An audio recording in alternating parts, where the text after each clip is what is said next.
Now, before we start, I just wanted to say I do like this movie a lot. I watched it twice already and probably going for a third because it's so much fun, hilarious, and entertaining. 8 out of 10 would recommend to a friend. What is this? I rank movies based on how much it entertains me, and without a doubt, Free Guy entertains the heck out of me. The actions, the jokes, pop culture references are my jam. Unlike most people, I actually adore one-liners, and this movie is full of them. The one thing that bothers me is that I thought Guy and Millie was gonna end up together, and it got me thinking about the romantic relationships portrayed by privileged white straight writers and producers. Despite how Buddy said the moment was real, so they're real, Millie didn't choose Guy because she needs to get back to her real life apparently. She needs to change her lifestyle of enjoying the video game to be with the real boy who, well, let's see, chose meaningless work over her and their relationship together. Won't even talk to her for 6 years, accepted a job offer by a guy Millie was suing who stole all Millie's work, won't help her even listen to her or even reply to her text until he found out he was wrong. The only thing that remotely resembles some kind of love coming from him was the fact that he indeed wrote this character as a love letter to Millie over 6 years ago. And please don't forget, he wasn't trying to save the world or serving some glorious purpose. He wasn't even an engineer at that time. He handles complaints. So yeah, when I say meaningless work, I mean it. I said it. Obviously, since he was a real boy, that's so much better than an AI who went on some adventures with Millie, who shared a real love connection with Millie, whose life was changed by Millie. No, forget all that. Millie's a real girl and she needs to find herself a real boy. Guy is alive though. He has feelings and they are a great team. Those things weren't written by keys, those things are real. Millie spent most of her time online. Guy can even see Millie through the screen and said hi to Keys. It's basically Love Live 2021 after COVID. Why can't they just be together?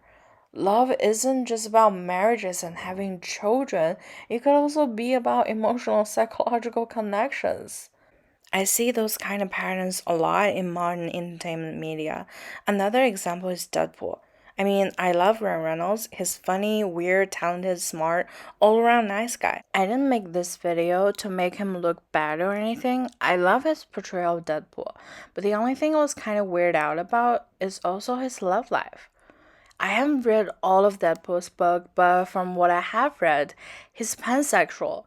He could be attracted to some X-Men dude, Iceman here, in Deadpool the End. They just slept together.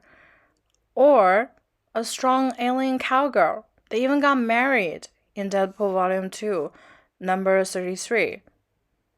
Or Death herself was only skeleton and no flesh or skin. And how about my favorite partner he had, Shikla? She's basically the devil with horns and fangs and everything. But instead, he was with his one side characters in 2 out of 3 movies. If Fox wasn't bought out by Disney, who knows? Maybe it's 3 out of 3. All her, out of so many other partners he could have had. A character that only had 1 or 2 pages of interaction with Wade in the comics.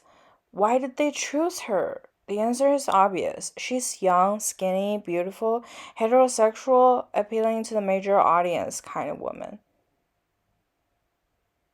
The only thing untraditional they could think of is the fact she was a hooker, who, by the way, quit her job and went monogamous after she met Wade, aka turned into another mainstream wife material. She even got longer hair, if you can remember. And the fact that she tried pegging once but didn't win through. No offense to Marina, of course. She's a wonderful actress and I love her portrayal. What I'm saying is not her fault at all. For me, Deadpool celebrates diversity.